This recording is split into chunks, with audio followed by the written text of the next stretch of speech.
Groceries. They make up for almost 10% of the average yearly income. That's more than the average Prime member spends on Amazon each year, which I assumed was going to be much higher. And we gotta eat, so we gotta buy groceries. But how can we bring that 10% down to maybe like 8%? Ugh, I'm so hungry. Oh well, time to go shopping. Not like that. So I'm going to tell you my best tips on how I save money on groceries, starting with the first, which is by meal planning. It's finally time for you to jump on the meal planning train. I know you've been avoiding this. It's intimidating. I get it. You are scaring me! But if you can do it, then I promise you, this is going to be your biggest money saver of them all. First of all, it saves money on takeout because you've already got meals planned. So when your husband's all like, let's get Taco Bell, then you can be like, sorry, meatloaf for dinner. Another way you save money meal planning is by making meals out of your leftovers, because otherwise leftovers, in my experience, don't seem to get eaten as much, and wasted food equals wasted money. So if you make hamburgers on Monday, then come Tuesday you can ground up the hamburger and make it into tacos. And then the next day on Wednesday, you can take the taco meat and make chili out of it. And there you go. You've got 3 days of meals covered. And after you complete your meal plan for the week, then you continue to save money by following this next tip on how to save on groceries, which is by making a list off of your meal plan. Look at what you're cooking for the week and jot down everything you need to complete those meals that you don't already have in the kitchen. But whether you meal plan or not, you should still never go to the store without a list. If you don't make a list, well, that's like walking into TJ Maxx just to look around. Come on now. If you're gonna go to the store without a list, then don't pretend that you're not gonna end up coming home with bags of Cheetos and Oreos and possibly a whole carrot cake. So if you look at your menu plan and make a list of groceries based off that and stick to that list, then this is going to prevent you from impulse buying. That's why some people say that shopping online can actually save you money, because even though you're paying the extra money for delivery, well, that delivery fee can actually cost a lot less than the money you would have spent impulse buying things you don't need. These first 2 tips may be often repeated, but that's just because they're so effective. If you want to learn more about meal planning, I did make a video on it and I'll link it in the description. But let's move on to the third way to save money on groceries, which is by taking advantage of the sales on meat. Meat is probably going to be where you'll spend the most money. I mean, even better, eat less meat, but sometimes that testosterone in the home isn't okay with that. So what do I mean by take advantage of the sales? Well, if you eat a lot of chicken, for example, and you notice that chicken is on sale, then go ahead and buy like 3 or 4 of them and freeze them.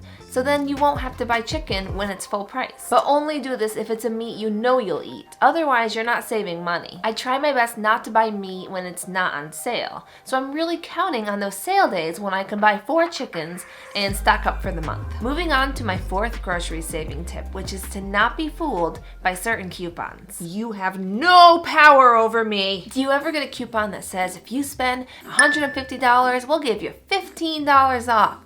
Yeah, that's a pretty good deal. But now there's all this pressure to make sure you buy enough to get the $15 off. So you keep throwing random things into your cart and then next minute you've spent $250. Has this ever happened to you? Well, I have a smarter way of doing things.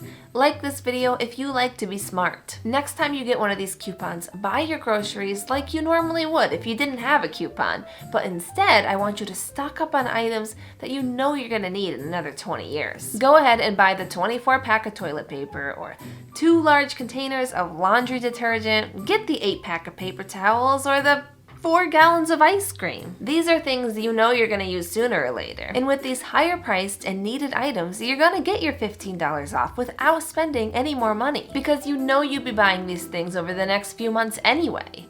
Well, besides the ice cream, I guess. The 5th way to save money is to check if your store has a rewards program and sign up. You may be surprised to find that you can save a decent amount of money through these loyalty programs. In 2021, I saved $121 using the My Hannaford's Rewards app. It was really easy to use too, so don't miss out on free and effortless ways to save. The 6th way to save money on groceries is to only buy a sale that you were going to buy anyway. You may look at a sale and say, oh wow, frozen green beans are on sale for 50 cents a piece? Well, my husband doesn't like them and my son doesn't like them, but hey, I kinda like them. What the heck, I'm gonna buy 10 of them. And not only are you unable to fit them into your small freezer at home, but then you have food you don't really enjoy all that much, wasting space and ultimately wasting money. Because if you're honest with yourself, you're probably not going to eat them very quickly, if at all. So hey, your favorite cereal goes on sale? Go crazy. But if something you don't really eat goes on sale, just move on. That's a sale for somebody else. For the 7th saving tip, I'm gonna tell you a story. A few years back, I had a Bible study that I went to each Monday. Well, on this particular Monday, I decided to skip it and hang out with my mom and grandma. We were headed to the grocery store because they needed a couple things and I just needed to pick up milk. Well, after getting there and getting my milk, we continued to look around. But then by the time we left the store, I had realized that I spent $65. How many gallons of milk cost $65? None. I just bought a bunch of extra things that I didn't really need. So then when we left, I looked at my receipt and then at my mom and grandma and I said, oh, I should have went to Bible study. If you can, try to avoid going to the store for just one thing. That is a big risk. I mean, how often do you actually come out of the store with just one item? For me, pretty much never. So try to get it all on your scheduled grocery days. But if you find that you really need something and you can't wait, then just be honest with yourself and have somebody who has more self-control pick it up for you. All right, for the 8th saving tip, I have a question for you. How often do you buy vegetables with great intentions, only to have them spoil in the back of your fridge? Well, if you're like me and that's you on a regular basis, well then just stop, okay? Stop buying fresh vegetables that will go bad and waste your money. After buying asparagus for the 30th time, I finally learned that asparagus just wasn't something I was gonna eat fast enough. So now I buy frozen asparagus. There's nothing wrong with frozen vegetables, and some of them are pretty good. They're easy to cook, and you can salt them and add cheese, and they still taste like, well, a vegetable. About as much as you can expect from a vegetable. But you don't want to buy something that's not going to get used up fast enough and spoil in the back of your fridge. So save your money and stick to the frozen vegetables. I think they're cheaper anyway. And if you'd like to know more about meal planning so that you can start saving on your grocery bill today, then click here to learn all about it. Meal planning won't only save you money, but it's going to save your sanity too. Seriously, trust me on this one.